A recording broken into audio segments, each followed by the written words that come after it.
Sekarang saya akan membahas poin yang kelima, yaitu apologetika terhadap Islam.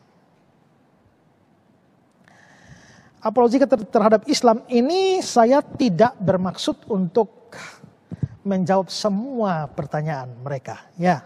Tapi saya hanya akan memberikan contoh-contoh saja, beberapa contoh yang seringkali menjadi serangan yang sudah umum terhadap iman Kristen, ya. Terlalu banyak serangan mereka tentang Tritunggal, tentang kealahan atau ketuhanan Yesus, tentang penyaliban Yesus, tentang orisinalitas Alkitab dan macam-macam hal yang lain. Kita tidak bisa bahas semua itu.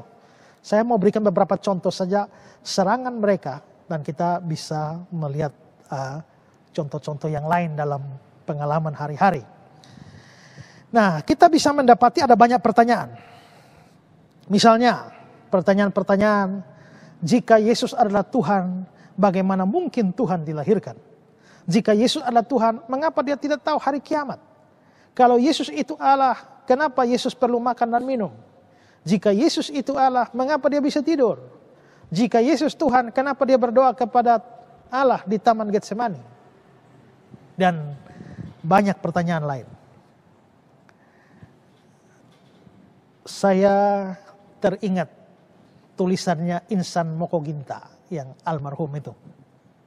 Dia mencoba membangun pemikiran penolakan terhadap Yesus dengan menggunakan premis-premis, lalu mencapai sebuah kesimpulan.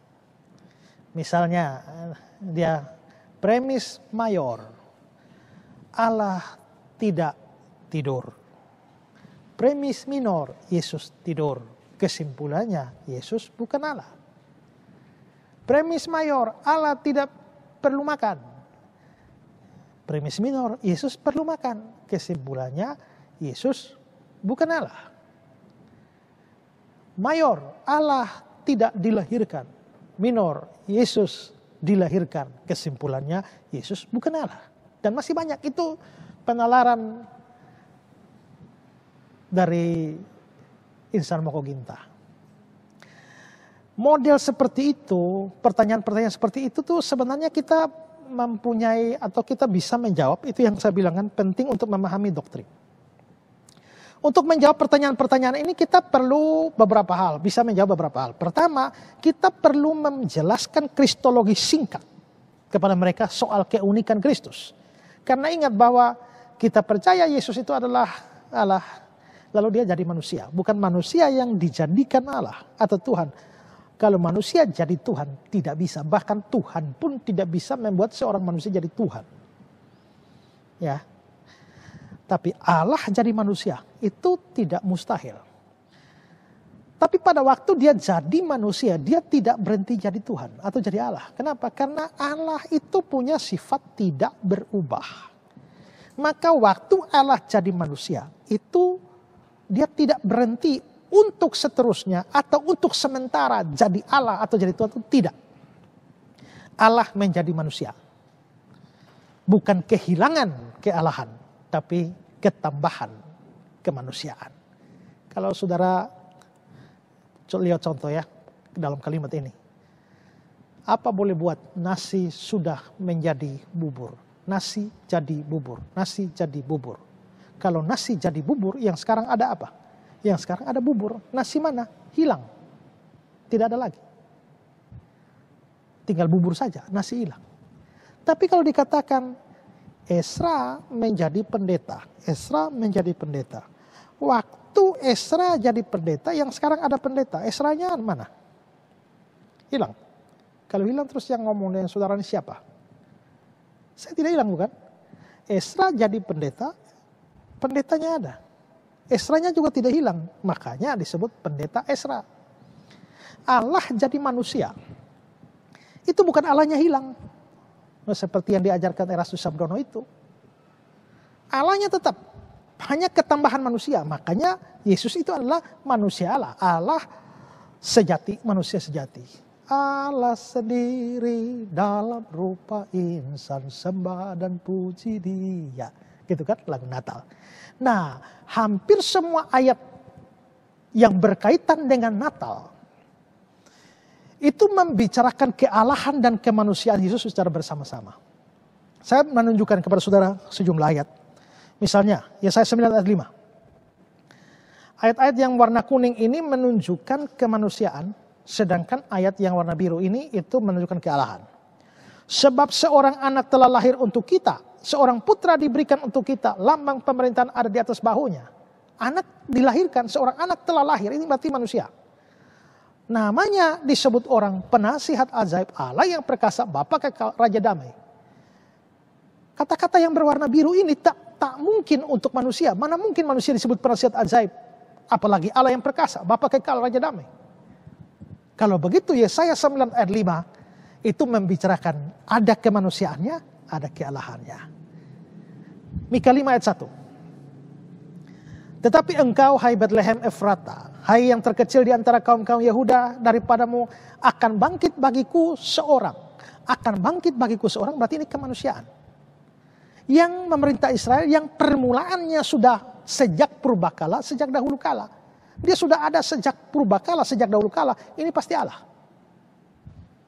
Matius 1 ayat 23. Sesungguhnya anak darah itu akan mengandung dan melahirkan seorang anak laki-laki. Kalau dia dilahirkan berarti dia manusia. Dan akan menamakan dia Immanuel, yang berarti Allah menyertai kita. Kok dia disebut Immanuel berarti Allah menyertai kita. Dilahirkan manusianya. Tapi Immanuel itu kealahannya. Yohanes pasal 1 ayat 1. Ada kata firman itu adalah Allah. Ayat 14, firman itu menjadi manusia. Roma 9 ayat 5. Mesias dalam keadaannya sebagai manusia, tapi di bagian bawah dia bilang dia adalah Allah. Filipi 2 ayat 5 sampai 7. Ada kata-kata dalam rupa Allah, kesetaraan dengan Allah, itu kealahannya. Tapi di bagian akhirnya menjadi sama dengan manusia. Dan masih banyak ayat yang lain lagi. Dari sini kita bisa melihat bahwa memang adalah ajaran kita, ajaran Kristen bahwa Yesus itu pribadi yang unik. Ada kealahannya, ada kemanusiaannya. Nah, letak kesalahan dari banyak orang, saksi Yehova, termasuk Islam, itu adalah mempergunakan kemanusiaan Yesus untuk membantah kealahan.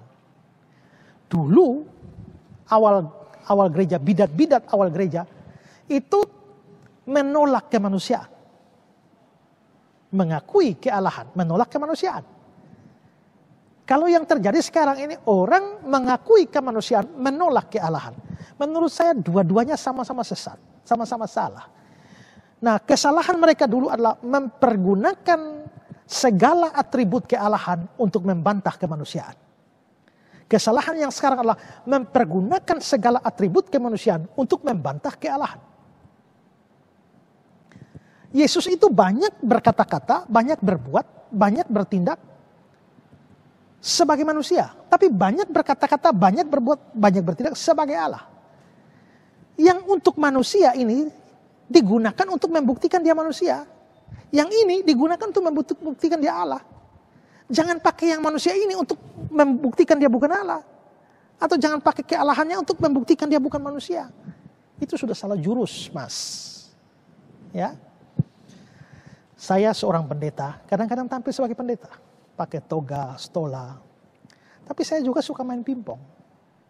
Tenis meja. Kadang-kadang tampil sebagai orang dengan sepatu olahraga, baju olahraga, bawa bat. Pada waktu saudara melihat saya bawa bat dengan pakaian olahraga, itu bukti bahwa saya memang pemain pingpong. Waktu saudara lihat saya pakai toga, itu bukti bahwa saya pendeta. Tapi tidak bisa saudara lihat saya pakai toga lalu mengatakan dia pasti bukan pemain pingpong. Kenapa? Pemain pingpong mana yang pakai toga? Waktu saudara melihat saya bawa bat, saudara tidak bisa bilang ini pasti bukan pendeta. Kenapa? Mana pendeta bawa bat? Pastinya bawa Alkitab. Yang ini untuk membuktikan saya pemain pingpong. Tidak boleh dipakai untuk membuktikan saya bukan pendeta. Yang ini itu menunjukkan saya pendeta. Tidak boleh dipakai untuk membuktikan saya bukan pemain pingpong. Itu salah jurusan, salah jurus.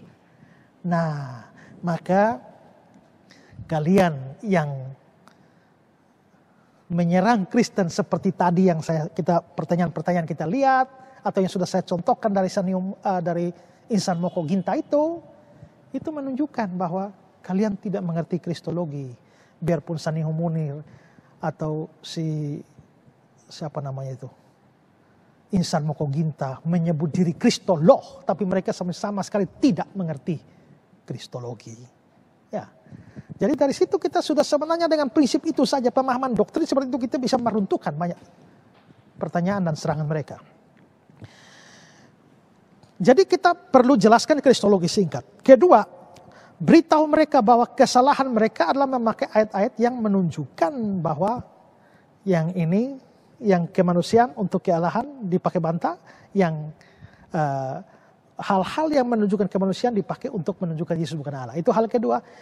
Hal ketiga, karena itu semua serangan mereka terhadap pribadi Kristus, ketuhanan Kristus, misalnya ya, jika Yesus Tuhan, bagaimana mungkin Tuhan dilahirkan? Gampang. Yang dilahirkan itu kemanusiaannya, Tuhannya tak perlu dilahirkan. Jika Yesus adalah Tuhan, mengapa dia tidak tahu hari kiamat? Karena waktu itu dia bicara sebagai manusia. Kalau Yesus itu adalah Tuhan, kenapa tidak dia perlu makan minum? Karena yang perlu makan minum adalah manusianya, bukan Allahnya. Jika Yesus Allah, mengapa bisa tertidur? Dia tertidur sebagai manusia. Jika Yesus Tuhan, kenapa dia berdoa? Dia berdoa sebagai manusia kepada Bapaknya. Selesai. Banyak pertanyaan kita bisa hancurkan. Itu contoh. Itu serangan yang paling banyak kan diberikan bagi kita. Bervariasi. Sekarang saya berikan contoh. Serangan kedua. Ini serangan banyak sekali. Di mana di Alkitab Yesus menyatakan akulah Tuhan atau akulah Allah. Nah, itu datang dari Zakir Naik, datang dari banyak apologet Islam terhadap kita. Menurut saya dalam hal seperti ini bagaimana kita menjawab? Satu, beritahu mereka bahwa dasar iman Kristen itu bukan hanya kata-kata langsung dari Yesus, tapi seluruh kitab suci. Jadi biarpun Yesus tidak bilang aku Tuhan, aku Allah, tapi di bagian kitab suci yang lain mengatakan dia Tuhan, dia Allah. Itu dasar kami, sehingga kami percaya dia Tuhan dan Allah. Dan kita bisa menunjukkan banyak ayat yang menunjukkan bahwa Yesus adalah Tuhan dan Allah. Kedua, tanya pada mereka, apakah kepercayaan bahwa Yesus itu adalah Tuhan hanya bisa dibenarkan dari pengakuan langsung dari mulut Yesus? Kalau ya, coba jelaskan secara logis mengapa harus begitu. Jelaskan juga, apakah kesaksian orang lain tentang Yesus pasti salah atau pasti tidak bisa dipercaya?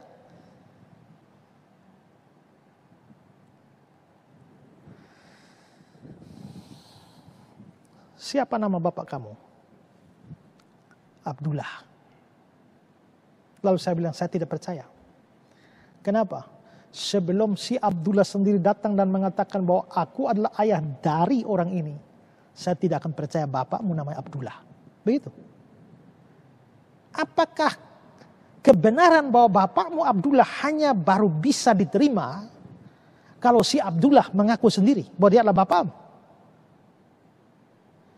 Ataukah pengakuanmu sendiri sebagai anak yang dilahirkan oleh dia bahwa bapak saya bernama Abdullah itu juga bisa diterima?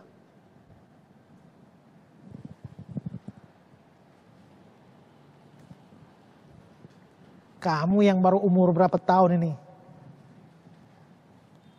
Saya tanya, yang baru umur 40 tahun kira-kira begitu. Siapa presiden Indonesia? Pertama, Soekarno. Saya tidak percaya. Kenapa? Karena Soekarno sendiri tidak pernah berkata, aku presiden. Coba mana Soekarno berkatakan, aku presiden? Kan kamu hanya baca dari buku-buku kata-kata orang kan? Kalau begitu Soekarno bukan presiden. Hanya karena kamu tidak dengar langsung dia ngomong pada kamu bahwa aku adalah presiden. Tidak. Tulisan-tulisan sumber-sumber yang lain bisa meneguhkan Soekarno adalah presiden. Jadi tidak harus pernyataan langsung.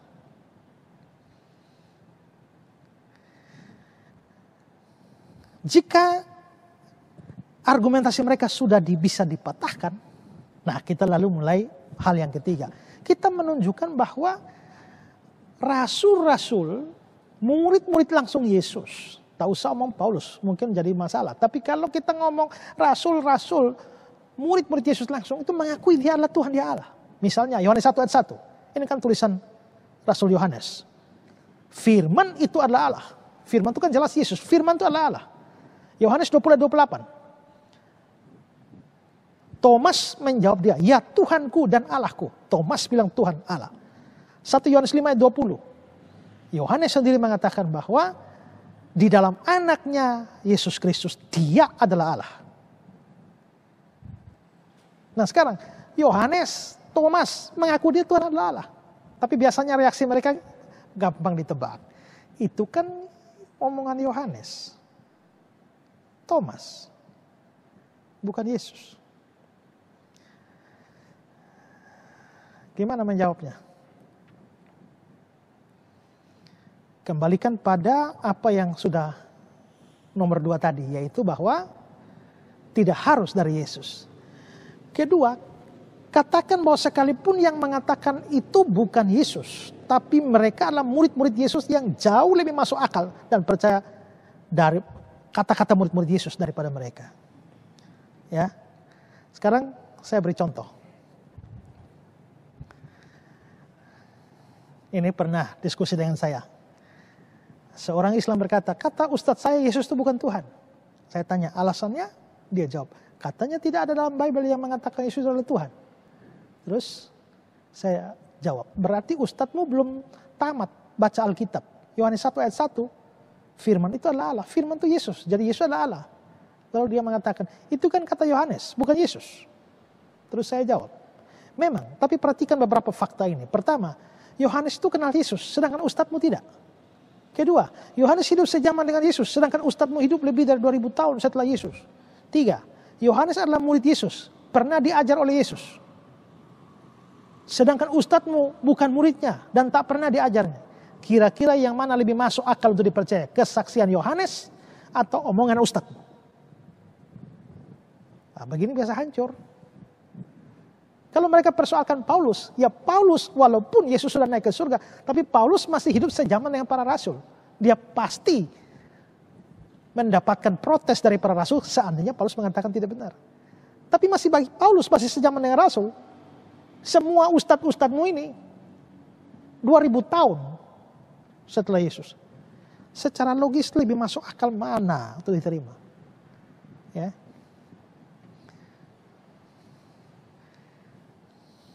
Lalu kelima, kita bisa juga ada orang mengatakan, di mana Yesus mengatakan aku Tuhan?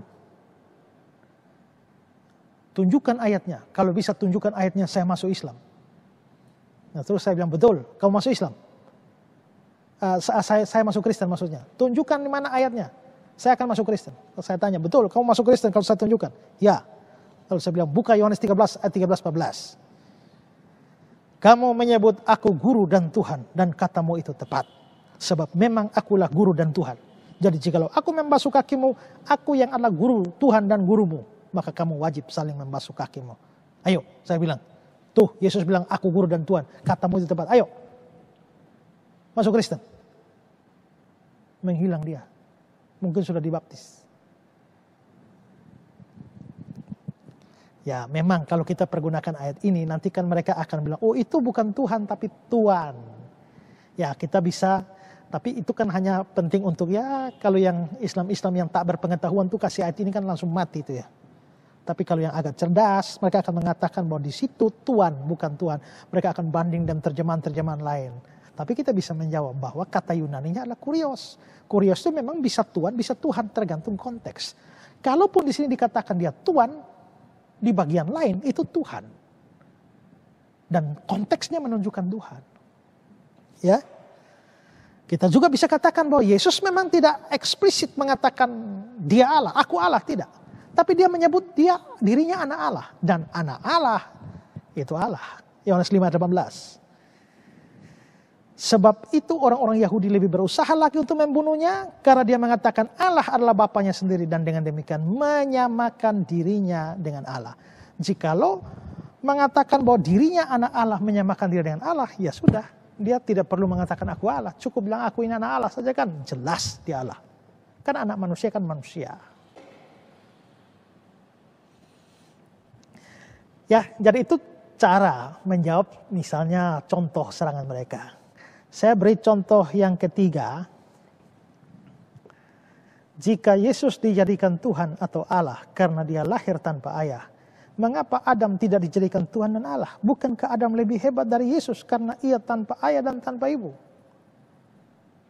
Nah, itu juga perlu dijawab, tapi saya tidak jawab sekarang. Ini saudara bisa lihat, itu sudah saya jawab di YouTube. Ini linknya. Nah, itu saudara bisa melihat di link itu. Menjawab Islam serangan seperti itu sudah saya jawab. Nah, saya tambahkan lagi satu yang sering kali diserang. Alkitab Kristen sudah tidak asli lagi atau sudah dipalsukan. Gimana menjawabnya? Alkitab Kristen sudah tidak asli lagi, sudah palsu. Jawaban pertama adalah, kalau ini palsu, yang mana aslinya? Suruh mereka kasih tunjuk. Bagaimana kamu tahu yang ini palsu? Kalau kamu tidak bisa tunjukkan yang aslinya, bagaimana? Tekan mereka di situ. Tunjukkan asli. Sampai dunia kiamat, mereka tidak akan bisa tunjukkan yang asli. Biasanya langsung akhirnya membicarakan hal-hal yang lain. Ya. Atau bisa juga yang kedua. Kitab suci Kristen atau Alkitab sudah palsu. Tadi kan tanya, yang mana aslinya? Kedua bisa tanya, kapan dipalsukan? Dan siapa memalsukan? Kejar di situ. Secara khusus untuk kapan dipalsukan, kita bisa mempersempit. Kapan dipalsukan? Sebelum ada Al-Quran atau setelah ada Al-Quran? Itu bisa mematikan. Sekarang saya berikan contoh dalam percakapan ini. Islam menyerang, Alkitab sekarang sudah tidak asli atau palsu? Saya jawab, kapan dipalsukan?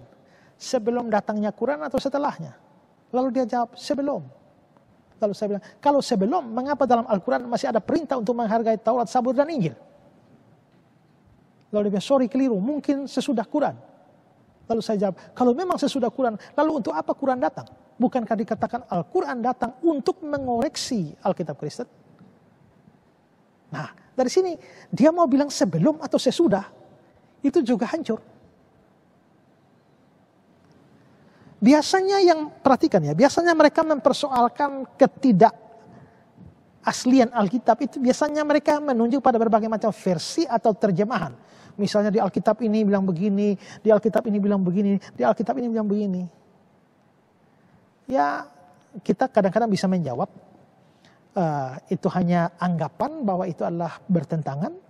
Tapi kita juga bisa, tetap ada kemungkinan buat terjemahan-terjemahan. Itu masalah terjemahan. Pada waktu saya mau debat sama Yahya Waloni, kan bicara soal Alkitab. Alkitabnya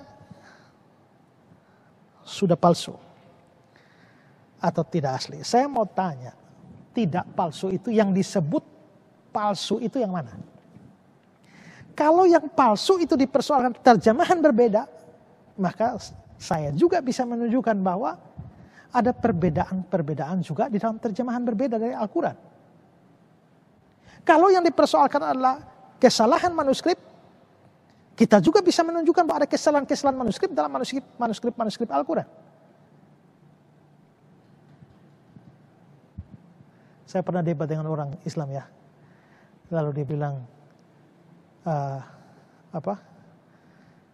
dia mempersoalkan ayat Alkitab. Saya bilang itu salah terjemahan saja dalam bahasa Indonesia. Dia bilang, masa kitab suci kok pakai salah-salah terjemahan? Lebih baik Quran, tidak ada salah-salahnya. Lalu saya tunjukkan ini ke dia, berita ini. Ditemukan 3.229 kesalahan terjemahan Al-Quran versi Kemenak RI. Itu dari website mereka sendiri. Langsung mati kutu. Ya, tapi kan aslinya kan tidak. Ya sama, kita juga. Terjemahannya bisa salah, aslinya pasti benar.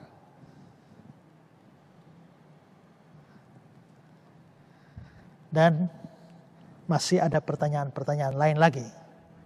Misalnya, Kalau Yesus itu Tuhan, kenapa tidak mampu selamatkan diri saat disalib? Jawabnya gampang, karena memang dia datang bukan untuk, dia memang datang untuk mati. Kalau mau selamat, tidak perlu datang. Matius 20:28. Ya.